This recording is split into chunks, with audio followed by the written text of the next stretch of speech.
मला असं वाटतं हा कोणाचा वैयक्तिक काय मी म्हणेन गर्वाचा प्रश्न होऊ नये, हा महाराष्ट्राच्या हिताचा आणि मी तर म्हणेन देशाचा हिताचा विचार आम्ही आज जो सांगतो आहोत त्याचं जे भीषण सत्य वास्तव हे फुकुशिमा आणि तिकडे दिसलेलं आहे. उद्धव ठाकरेंनी ही भूमिका मांडली खरी, पण आता जैतापूर अणुऊर्जा प्रकल्प हा शिवसेनेसाठीच प्रतिष्ठेचा मुद्दा बनलाय. या मुद्द्यावरून शिवसेना भाजपच नव्हे तर ठाकरे मोदी संबंधही ताणले गेलेत. याची सुरुवात झाली ती लोकसभा निवडणुकीनंतर. शिवसेनेला मिळालेल्या यशाचं श्रेय कुणाचं, ठाकरेंचं की मोदींचं, यावरून युतीतली दरी वाढली. विधानसभेला दोन्ही पक्ष वेगळे लढले तरी सत्ता स्थापनेसाठी शिवसेनेशिवाय भाजपकडे पर्याय नव्हता. सत्तेत सहभागी होताना दोन्ही पक्षांनी एकमेकांना झुलवलं. उद्धव आणि मोदींमध्ये पहिली ठिणगी पडली ती शिवसेनेला केंद्रात मनाजोगं खातं न मिळाल्यानं. आणि दोघांमधली दरी वाढली ती केंद्रीय मंत्रिमंडळ विस्ताराच्या वेळी उद्धव ठाकरेंचे निकटवर्तीय खासदार अनिल देसाईंच्या गैरहजेरीमुळे. शिवाय सामनातून भाजप सरकार आणि पर्यायानं मोदींना खडे बोल सुनावणं सुरूच होतं. दिल्ली विधानसभा निकालांनी तर कडी गेली. मोदी आणि अमित शहा यांच्या व्यूहरचनेचा पराभव झाल्यानं उद्धव ठाकरेंच्या चेहऱ्यावर हसू फुललं. मोदी शहा अशी जिवारी लागलेली गोष्ट सहजासहजी विसरत नाहीत असं म्हणतात. भूमी अधिग्रहण विधेयकासारख्या महत्वाकांक्षी निर्णयाला विरोध करून शिवसेनेनं पुन्हा एकदा मोदींच्या जखमेवरची खपली काढली. आता जीएसटी कायद्यावरही शिवसेनेनं नाराजी व्यक्त केली आहे.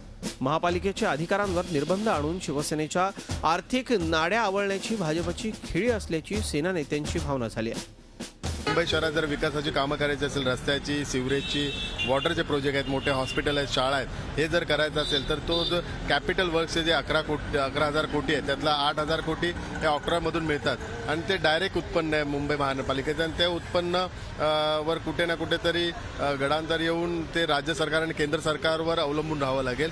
ही एक शंका आणि एक भीती शिवसेना पक्षप्रमुख उद्धवजींनी व्यक्त केलेली आहे. केंद्रीय अर्थमंत्र्यांनी या संदर्भात दिलासा दिलेला आहे की या संदर्भात राज्य सरकार आणि केंद्र सरकारशी चर्चा करून मुंबई महानगरपालिकेची जी आहे आर्थिक स्वायत्तता आहे त्याला कुठेही ठोस पोहोचणार नाही, या दृष्टिकोनातून केंद्राचं धोरण असेल.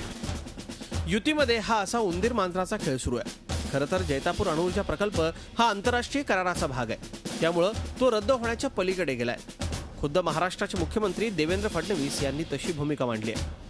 पण शिवसेनेला लोकभावनेच्या आडून भाजप विरोधात लढण्यासाठी शस्त्र हवंय.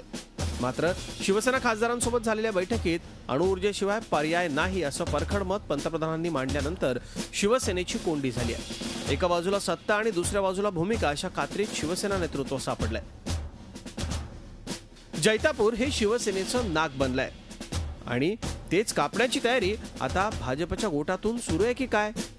दिनेश जुखंडे, झी मीडिया, मुंबई. झी 24 तास रहा एक पाऊल पुढे.